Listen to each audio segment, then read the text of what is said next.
Welcome to Career Tools. This week, the high I in DISC and teamwork weaknesses, part 1. The questions this cast answers are, as a high I, how might I be hurting my relationship with my team? As a high I, what behaviours should I stop doing to improve my relationship with my teammates?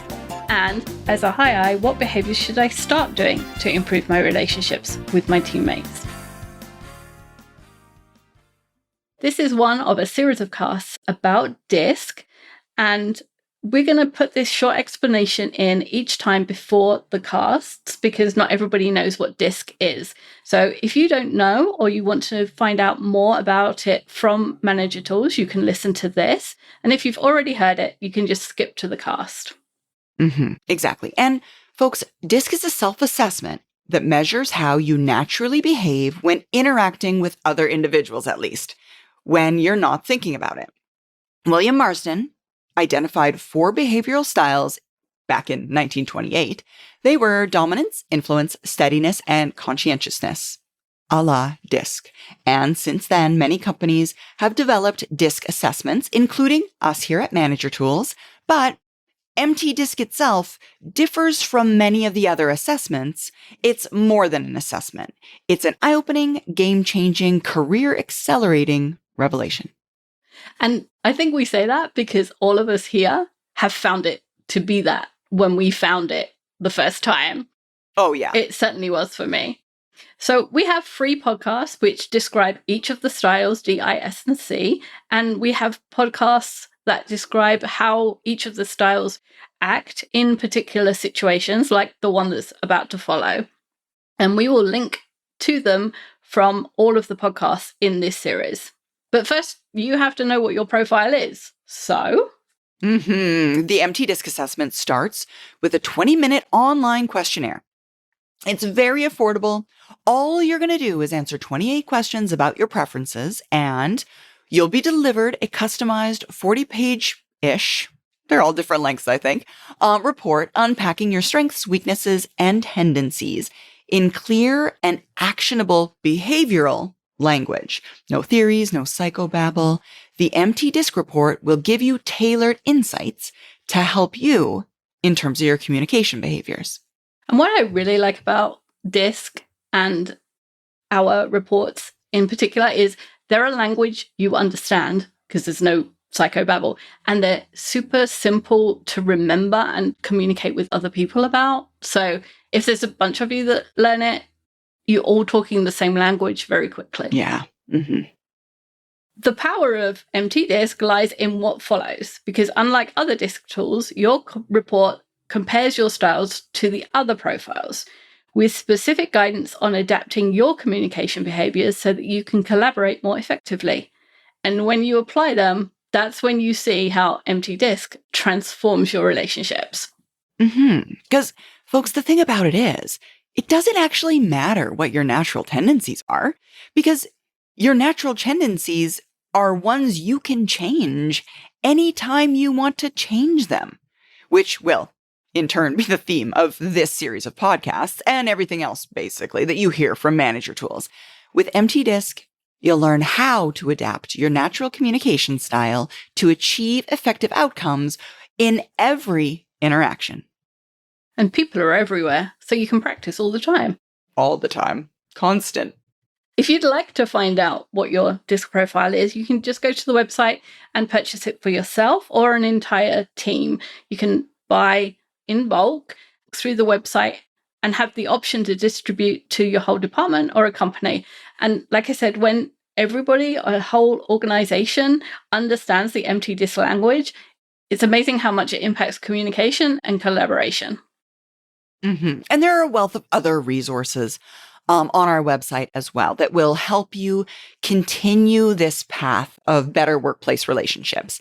So there's the Effective Relationship podcast series, which is a deep dive on tactics for working with bosses and direct reports of all DISC styles, from driving dominant individuals to supportive steadiness individuals.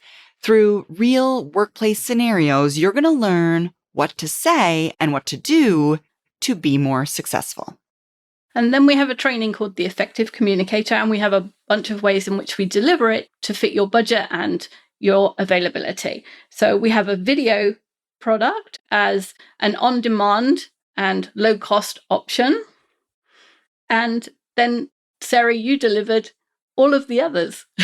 Yeah, exactly. We have live, virtual, delivered over Zoom. It's a one session. Oh, it's quite a long session. I think it's like 4.5 hours, somewhere in around there. And I mean, we deliver it internationally in person as well. There's a whole day event. But people can sign up just a sort of open enrollment. Anyone can come to our public sessions, but you also will go to companies for groups, right? Absolutely. Absolutely. If you have got a group of individuals in your organization that could all use better communications as a group together, because why not? We all could.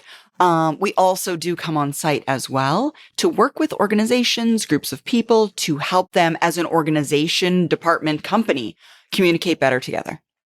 MTDISC delivers insights that empower you to transform communication and collaboration, and those personalized assessments and actionable reports are just the beginning. So set yourself up in your workplace I should say, for success by purchasing an MTDISC profile as well as any of the coaching and training on our website today. Invest in yourself, break down barriers, and propel your career forward.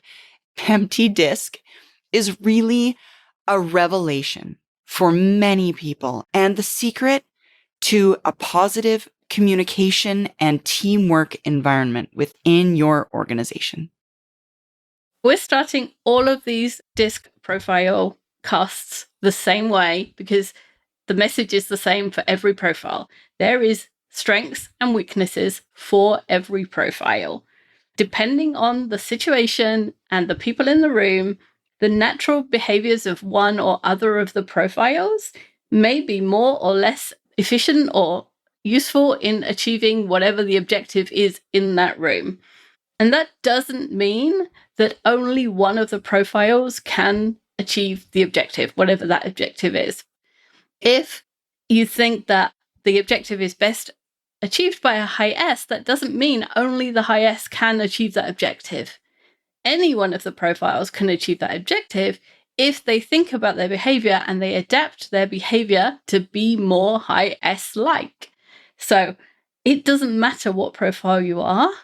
You just have to know what your profile is and know what's appropriate in the situation.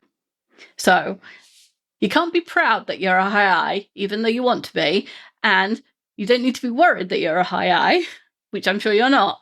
But we're going to talk about your natural behaviors that work against you when you're working in a team and how to mitigate those behaviors.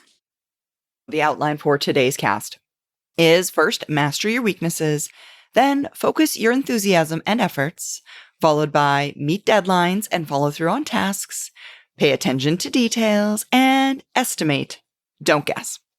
So we're going to start with mastering your weaknesses. High I's. No, it's not enough to know the weakness of being a high I in any given situation. You must know them, know the particular flavor of that weakness. I mean, we're not letters, right? We're people. Where it's variation in where our weaknesses and strengths live. And not only that, you don't need just an awareness. You need to be able to mitigate them the moment you're in a situation in order to be as effective as possible in that specific situation. To be clear, MTDISC or any DISC people call them personality tests. They're not a personality test. First of all, they're not a test because you can't fail them. And they're not testing personality because that's what psychiatrists do. There is a self-assessment of your behavior. It looks at what you do on the outside, not the inside of your head. And so you can see and hear behavior because it's on the outside. It's verbal, vocal, and visual. And if we look at all people, we see they fall into 4 groups as far as those characteristics are concerned. There's people that are task-focused and assertive, people who are people-focused and assertive, people who are people-focused and reserved, and those who are task-focused and reserved. And you are people-focused and assertive, But each of those groups shows a different set of verbal and vocal and visual signs. Mm-hmm. That's exactly it. And folks, a high I is people-focused, meaning that in any conversation, they focus on the people before the task itself. They're assertive, meaning they believe and act as if they have the power to change their environment. So, generally, high I's want to make sure everyone's having a really good time, and they want to feel like the team is all in sync. And I mean, if you take care of the people, the work will do itself, is really kind of how high I's think about it. And we see that in their behavior. High I's talk about people a lot. They talk about themselves and their feelings, and they talk about other people and their feelings, instead of data, facts, processes, roles, logic, rationale. Any place where you could put something else, the high I will put a person. Yeah.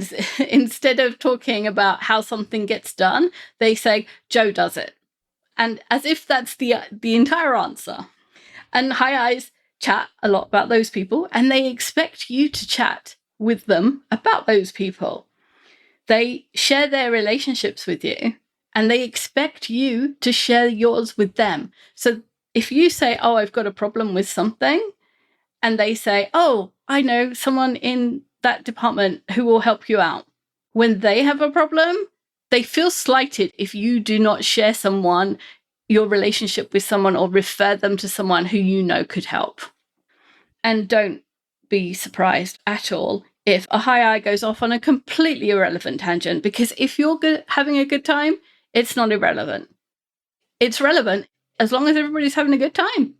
That's exactly it. We would just want to have fun. They would just want to enjoy their time together. And generally in this discussion of personal, many times off-topic kinds of things, they talk quickly, loud, and longer generally than other styles.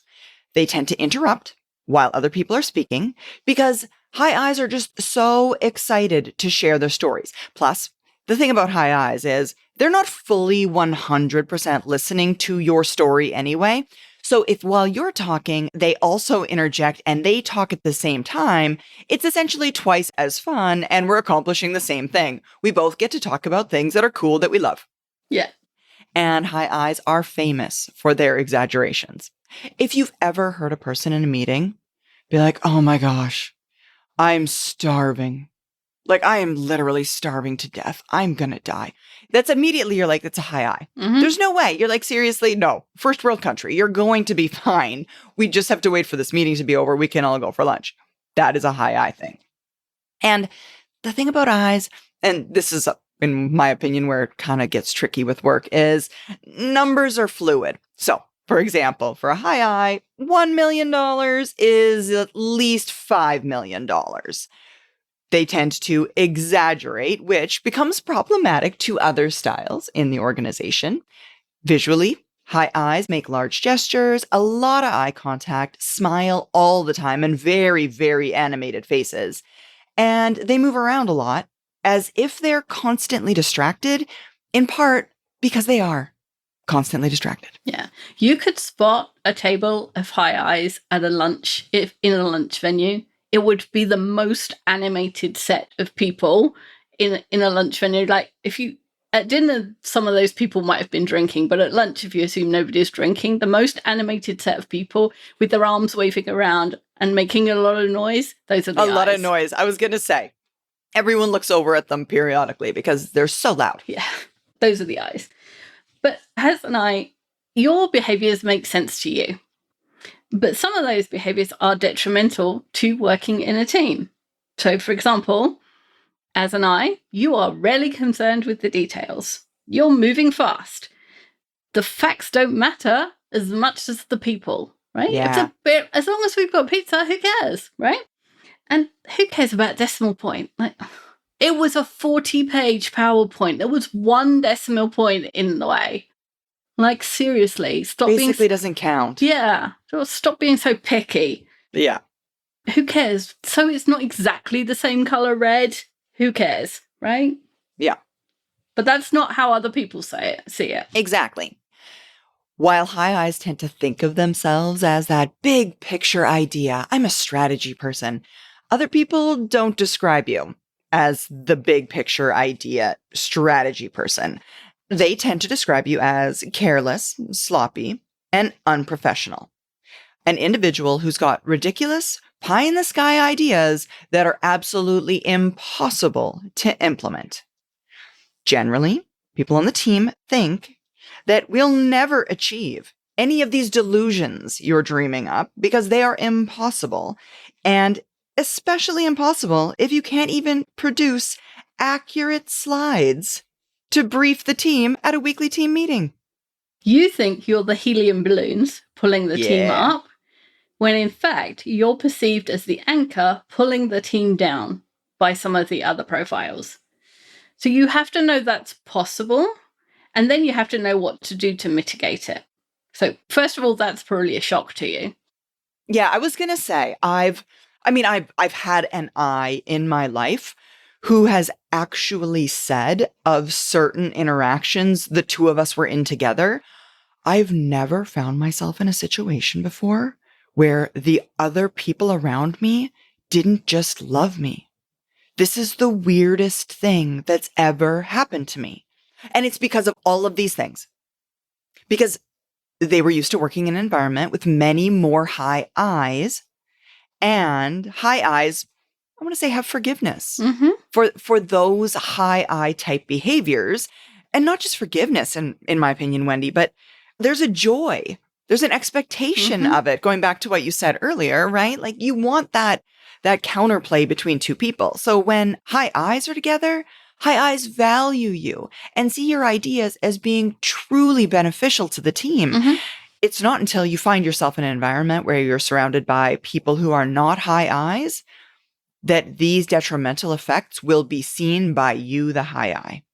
I think their assertiveness helps because they're moving fast. They have short memories. Yeah. So if something went wrong last week, they've forgotten about it. They're already on to the next thing. Whereas the other styles are not like that, or some of them. Exactly. Hey, folks. Is virtual training as good or better than in-person training? Heck no. And we would tell you that. However, it's a solid second in terms of value and execution. If you have a workforce that's spread out and you can't get folks together because of scheduling or cost, we can help. We present all of our core client trainings virtually. The Effective Manager, Effective Communicator, and Effective Hiring Manager trainings can all be delivered to your organization remotely via Zoom. So, if you're interested in learning more, send an email to Maggie on our team by emailing customerservice@manager-tools.com. So in this guidance, we're going to cover 5 of the behaviors which may be damaging your relationship with the team. There are more, but we picked these 5 as the first 5 to work on. So first of all, following every distraction, poor reliability, lack of detail, unrealistic optimism, and interrupting. So we'll start with focus your enthusiasm and efforts. When in conversations, either one-to-one conversations or in a group meeting, group conversation, focus on the purpose and goal of the conversation. Don't go off on tangents when you hear something that you're super excited about, or, oh my gosh, that totally reminds me of this other random thing that's completely unrelated. You naturally want to tell stories and embellish when telling those stories, but be careful of doing it too often. We want you to think about self-centering those stories frequently to help your team reach together a conclusion. So let's think about a conversation as a mind map. So the central question is in the middle, and we'll go with something simple so that we can all, it's easier for us to describe and you can get it in your head. So choosing a lunch for a team meeting. So the question in the middle of this mind map is, what are we going to have for lunch? And then each of the branches is a kind of food that you can have, sandwiches and pizza and sushi.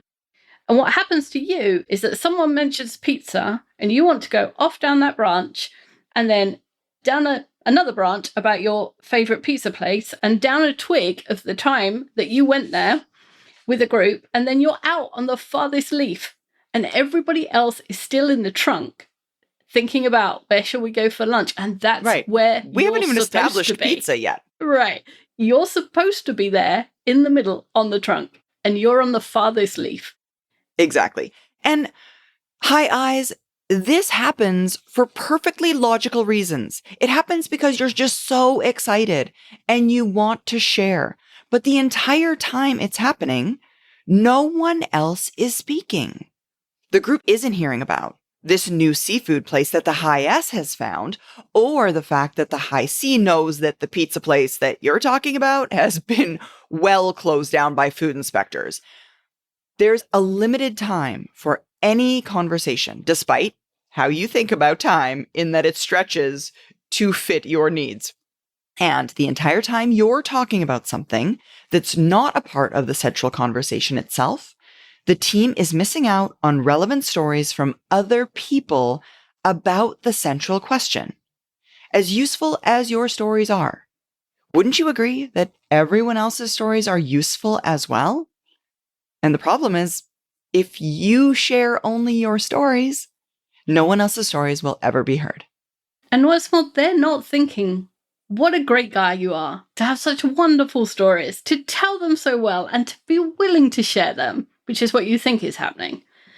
The high Ds and Cs who are task focused want to get to the task at hand. They are frustrated because they don't understand why you can't concentrate. Those stories are not endearing. They're not thinking, oh, I love this guy. He is so much fun to have around. I just wish he was in every meeting that I was in because he makes it so much more fun. That is not what's happening. They're thinking, I'm going to avoid every meeting he's in because he makes everything take 4 times longer and I hate that. Yeah. Literally, every time you do that, you're driving a wedge between you and you're not even noticing. Yeah, not even noticing. Because you're having so much fun. You think this is going super well, but not so much. Yeah.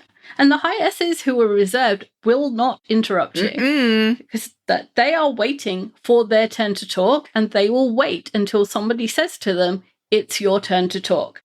Oh, and the problem with high S's, Wendy, is high S's nod and smile while other people are telling stories. You take that as encouragement. Yeah, exactly. The facial expression of an S actually causes the I to think that the S is incredibly engaged in the conversation when really they're not so much. Yeah. And so if you don't leave time for an S and tell them it's their turn to talk, you will never hear from them. And who knows, the S got the same job as you did if you're peers on a team. They're as smart as you are, their ideas are as good as yours, and you will never hear them.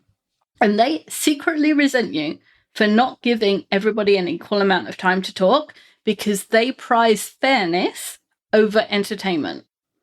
They disvalue you for not giving everybody equal time. And I'm going to say something here, high eyes, and I'm so sorry. I don't mean to be destroying worlds right now. I don't. But I know that you think that you are the best storyteller that exists in the world, and that all of the other people who tell stories are somehow just really bad at it. But there's no objective, really good storyteller. It's entirely subjective. All of it is entirely subjective. So I know that you think you tell the best stories, but there are definitely people in the world who think you tell the worst stories. They're the other high eyes because they think their stories are best. It's all subjective. And listen, high eyes, you have a powerful enthusiasm drive. When it's focused on the central question, making sure everyone is heard and getting the best idea developed, it can move mountains. Your D, S, and C teammates will like you so much more, not less. And unless you pay attention to your own behaviors, you won't even notice that you're not listening to other people's ideas. We don't experience the world as the world is. We experience it through the filter of our brain, our own brain. So you have to start noticing what you're doing. We filter out anything that's troubling to us. Like literally, if we're doing something that we wouldn't approve of, our brain tells us we're not doing it. It's weird. Like you're probably telling yourself, I don't go off in tangents in meetings. And if you have a meeting that's recorded, go watch it. Because I would take that bet that you do. You have to be paying attention to what you're actually doing and saying, and not what you're telling yourself you're doing and saying, in order to focus on the task at hand. You have to be present and listening to your own voice, not being in your head and listening to what's going on in there, because your own brain is telling you you're doing better than you are. That's absolutely it. And you're no better at focusing your work efforts than you are at focusing your words when you're having a conversation.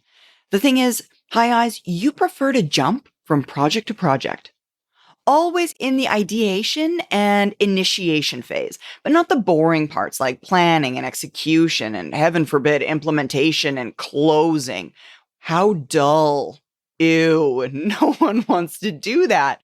So what that means is you might just pop back in for launch because that's exciting and then leave because you'd rather be somewhere, anywhere else than doing the humdrum day-to-day actual implementation of some of these projects. But we work in teams because in a group, we have a wider range of strengths than one person has alone. That's why we get together in groups, and that's why organizations exist. So yes, your teammates are there to make up for your weaknesses. That's part of it. But that doesn't get you off the hook entirely. That doesn't mean you don't have to do some boring parts. Yeah, exactly. You have to pull your own weight if you want to be thought of as the cool guy that you want to be thought of as. Because otherwise, you're the lazy guy who starts things and leaves everyone else to clean up the mess that you leave behind. Is that the reputation you want? I think not. Yeah, not if you want to have good relationships with colleagues, that's for sure. Because, I mean, it seems perfectly logical when you say it out loud, Wendy. Of course other people don't love working with people who just leave the boring stuff for them to complete. Of course we don't. I mean, it makes complete sense. And sure, like a high C loves, I was going to say boring details. work. Yeah. Yeah, details. Well, sorry, high Cs. Yeah. Apologies. Yeah, but they like the spreadsheets and the numbers and the detail. But that doesn't mean that there isn't boring work in that for them too. There's always work that nobody wants to do, and everybody has to do their fair share of it. Well, that's the thing. And everybody wants to have a little bit of a role in launch activities, right? Everyone wants to be appreciated. And the problem is, again, you swoop in for the appreciation and excitement phases. Oh, this is going to sound worse than I mean it to, but essentially sucking all the air out of the room and taking all of the excitement for yourself and then leaving, and then no one else feels the excitement. You've taken it and they're just left with the day-to-day. We all need a little bit of everything if we're going to do this well together as a group. And folks, note, none of this is a medical diagnosis. This is all about visible behaviors happening on the spectrum of normal behavior. DISC was based on Marsden's work, The Emotions of Normal People. This isn't a diagnosis. Yeah, I comes the closest to people assuming it's ADHD or ADD or something else. That's not what it is. This is within the, well, not that people with ADHD are not normal, but that it's within the realms of things that are not medical. So if you think something else, then you should see a doctor, because we're not doctors. Oh, we are so not doctors. Totally. Yeah. So having given you some things to think about while you're in meetings next week about whether or not you're going off on tangents, we will give you that to think about, and we'll come back next week with part 2 with some more things to mitigate your behaviors, which are unfortunately destroying relationships with your teammates.